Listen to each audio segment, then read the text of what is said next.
Keeps on happening. A shooting in Atlanta at the CDC where a police officer was killed, school kids killed in a church, a lawmaker and her husband murdered in Minnesota, a Jewish couple killed coming out of a Jewish event in D.C., marchers for hostages firebombed in Colorado, Governor Josh Shapiro's home firebombed, a healthcare CEO killed on a New York City street, a little Palestinian boy stabbed to death.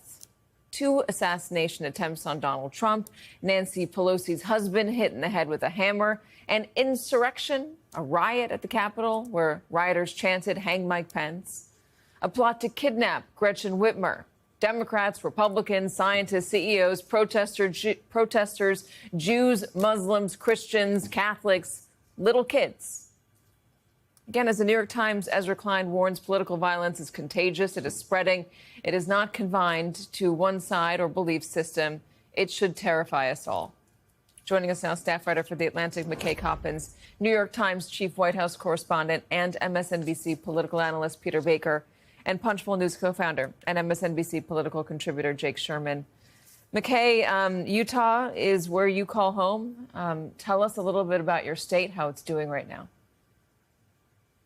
Yeah, I was actually born in Orem, Utah, the city where this shooting happened. I grew up outside of the state, but then chose to go back for college. And I went to college just 15 minutes down the road from Utah Valley University. And the thing about Utah is that it has historically and even in recent years positioned itself as kind of a sanctuary from the political strife and culture war that has defined a lot of the country. And in recent years, especially, you've seen a lot of the political leaders of the state, Spencer Cox, the governor of Utah, certainly Mitt Romney, the former senator, as well as some of the religious leaders, the president of the Church of Jesus Christ of Latter-day Saints, really emphasize the need for peacemaking, for bipartisanship, for depolarization. There has been a very strong effort to try to make this state kind of a model for the rest of the country in how to have a healthy political culture. And I think that's what makes it so kind of tragic and darkly ironic that something like this horrific act of political violence would take place there, because it really does underscore that if it can happen in a place as quiet and peaceful as Orem, Utah, it can happen anywhere, and our country is in a really dark place. Yeah, shattering even, you could say.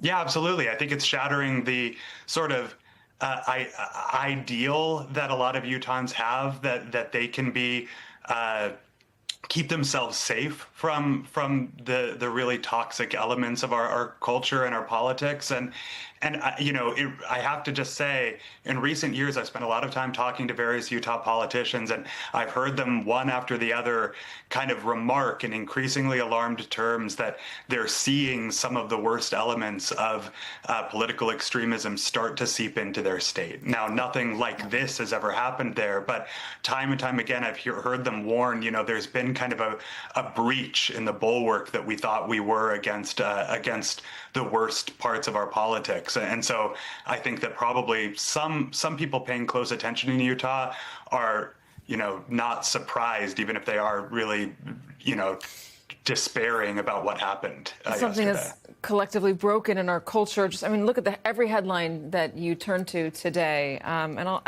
going to read the full context, but I'll give you these headlines from the New York Times. Kirk's killing suggests we're entering a perilous phase. Also from the New York Times, we're basically a tinderbox of a country. In Politico, Kyle Cheney writes about the new dark normal.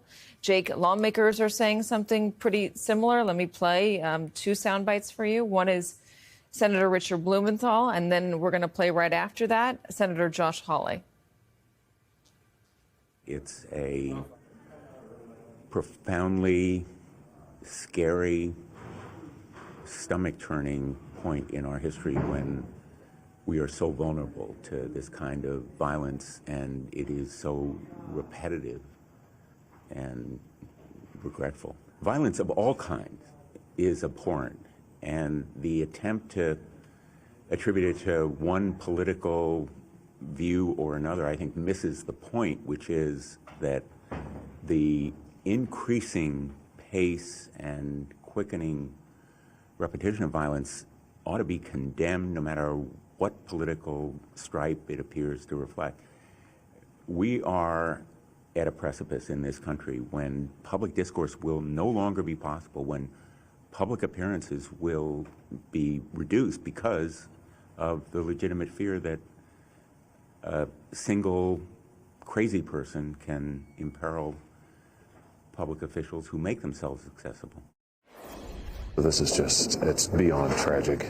And I think we've got to get to a point in this country where we can disagree and not resort to violence. I mean, this is just unlike anything that I've seen in my lifetime. It's just unbelievable. People can't go to rallies without fear of getting shot. I mean, Charlie's not even running for office. I mean, he's just a guy, private citizen out there, a unique private citizen, obviously, incredibly effective. But, my gosh, he can't go to a college campus and not be shot. There's something really, really wrong here. Jake, what is it like in Congress? Is there a desire to, turn things down? There's a desire. There's not much follow-up. To their credit, both Mike Johnson and John Thune have said this for some time. Johnson has, I will say, with little impact, because his membership, the House Republican Conference, is not interested, and Democrats, for that matter, either, in turning down the rhetoric. Derek Van Orden said to a gaggle of reporters today that it's our fault that Kirk was shot and killed horrifically. Because I don't really know what his reasoning was, and it actually doesn't matter, because that's exactly the kind of commentary that Mike Johnson is trying to stay away from. That's the 30,000-foot view. The closer view for people up here who we live with in this building and we exist around, we get to know these members of Congress and talk to them pretty much all day long.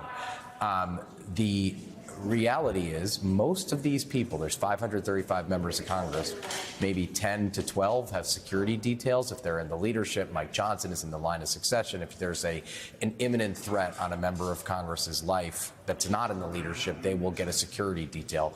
Otherwise, these members of Congress are going to the airport, to Washington National, to Dulles, and flying home to their districts, and basically walk around without any protection. They exist among their community with, their voters, people who like them, people who don't like them, without much security. Now, Congress has done some things to plug the holes. They have put additional money for members of Congress to avail themselves of, to try to protect them.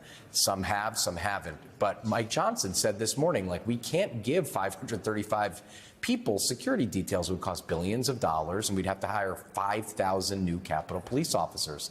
That's a reality. We've already heard of people canceling outdoor public events. And Katie, Steve Scalise, who's still majority leader of the House of Representatives, down the hall from me right now, his office, was nearly killed on a baseball field, and he had a security detail. So there's not, it's just, this is something we have been confronting since 2010, since Gabby Giffords was shot in 2011 and nearly killed in Arizona, is that there's not much that can be done from a practical perspective for members of Congress to keep them safe. What we need to do in this country, all of us, is not do what we're doing now, because it's turning politics into just an ugly, divisive, and dangerous profession. Well, is it because the more extreme you are, the easier it is to campaign? Yeah. I mean, the incentive structure's off. Off. The crazier the thing you say, the more money you raise, the more tweets you're going to get on X, the more TikTok likes you're going to get. I mean, this is what we've been conditioned to do. I mean, we wrote about this morning in our newsletter, but I wouldn't tell my children to look up to any politician and how they behave, because they behave like children. They like juveniles, and I think it's unfortunate. Peter Baker, you've been covering so many administrations. What changed? I mean, there's always been a threat of political violence in our country. We've always dealt with it for more than 250 years. Certainly, really bad in the 1960s. Is it worse now today? Well, it does seem worse today, both in the frequency and the nature of it. I think it was, it may have been Jake's publication, one of them reported that the speaker said that threats against members of Congress are up 55% this year. 55%. Think about that. And we have seen so many different examples of this, which you showed on the screen with the graphic. And what's really striking is that it hasn't had the shocking effect of forcing people to come back together, right? To say, okay, enough of this, that we are all people, we are all fellow Americans, we're all fellow human beings, we're all part of this society, and that we need to figure out a way to have that conversation, have that debate vigorous, because that's important in a democracy, without demonizing and, in effect, inflaming those handful of people out there who are willing to use violence. Now, we should remind people that we don't yet know who took the shot and killed Charlie Kirk, or necessarily for what reason. We're making suppositions, and they're probably reasonable, but we'll learn more. But either way, I think what we see in the last number of years is a society that's not come to grips with how to conduct its discourse without fueling violence.